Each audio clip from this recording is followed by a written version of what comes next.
Ladies and gentlemen, prepare your minds for the most sought-after mind reader in the Philippines, the mental assassin, Justin Binyon!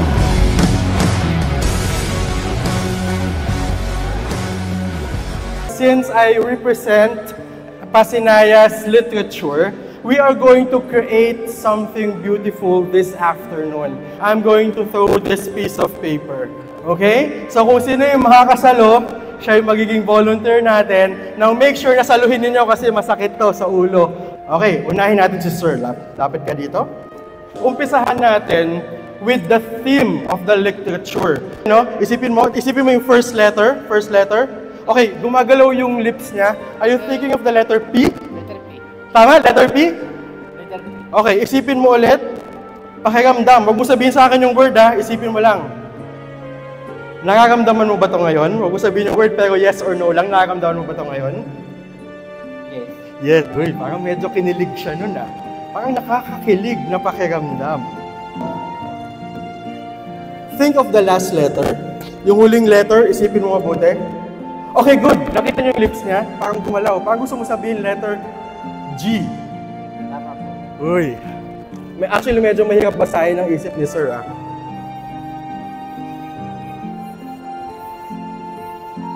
For the first time, loud and clear, ano yung word na nasa isip mo? Pag-ibig. Pag-ibig. Ladies and gentlemen. Thank you very much. Next, ma'am. Okay. Ito na ang mahirap. Dalawang words daw. Tingnan natin kung kaya ko, ha. So first, ang inisip natin is yung theme. This time, ano yung characteristic ng bida? Okay? Now, think of the first word muna. Sa first word, isa-isahin natin. First word muna, isipin mo. Are you thinking of the first word? Think of the first letter. Okay, good. Think of the word over and over again. Sabihin mo sa isip mo, wag lang okay, good. Parang Tagalog to, tama ba? Yes. Nung pagkaisip mo, parang may naisip kang tao. Tama ba? Tao na associated to this word. Parang ganun eh, no? Yes. Think of the first letter. I'll go with D. Tama? D. Think of your word over and over again. Katangian. Think of the last letter. Hindi ako sure eh. Think of the last letter. Okay, I'll go with Y.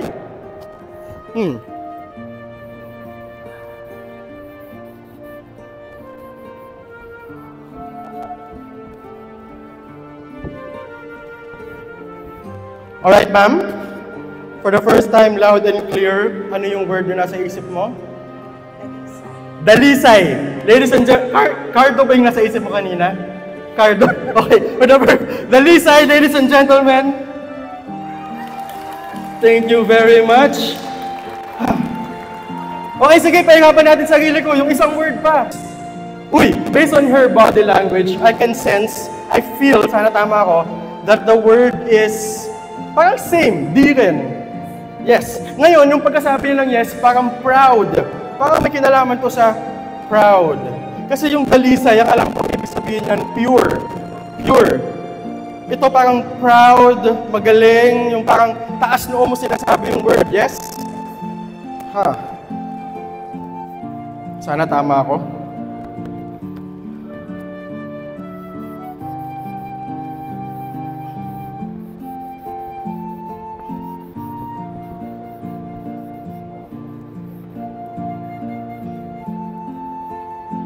Alright, ma'am. Loud and clear sa mic. Ano yung word na nasa isip mo? Dakila. Ladies and gentlemen. Dakila. Let's give her a big hand. May isang word pa ba? Wala na. Okay, you may sit down. Palapakan natin siya. Nice to meet you, ma'am. Last. Okay. Now, ang inisip natin kanina, meron na tayong theme. Pag-ibig ang theme natin. Meron na tayong characteristics ng bida, dakila at dalisay. Pure and dakila, brave and strong. Now last, sino?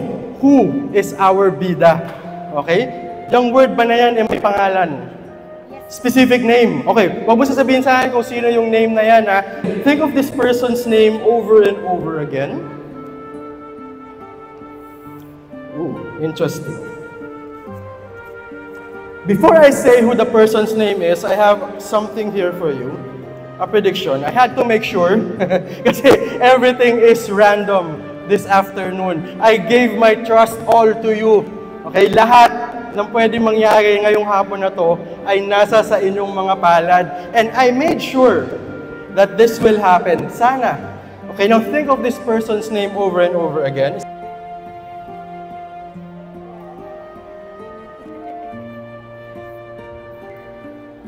Aling pag-ibig pa ang hihigit kaya sa pagkadalisay at pagkadakila gaya ng pag-ibig sa tinubuang lupa. Aling pag-ibig pa, wala na nga, wala. Alam niyo ba yung tula na yon? Yes? Ang title nun is Pag-ibig sa Tinubuang Lupa. Sa sinabi kong tula, tingin ninyo, sigaw nyo sa mga nakaalam ng tula na yon. Sino yung may akda nun? Sino gumawa nun? Sino? Sino? Andres Bonifacio. Ma'am, are you thinking of Andres Bonifacio? Check po po. Yes, thank you very much! Palapakan natin si ma'am. Now, since you are thinking of Andres Bonifacio, I had to make sure that everything goes well this afternoon because my prediction is this, ladies and gentlemen, Andres Bonifacio. And kanino nyo pa naririnig yung kantang ito, kaya nyo inisip yung mga yon. Thank you very much, ma'am. You may sit down. Maraming salamat. Once again, I am Justin Pinion. Enjoy the rest of the afternoon. Thank you. Sa pagdadalisay at pagdadakila gaya sa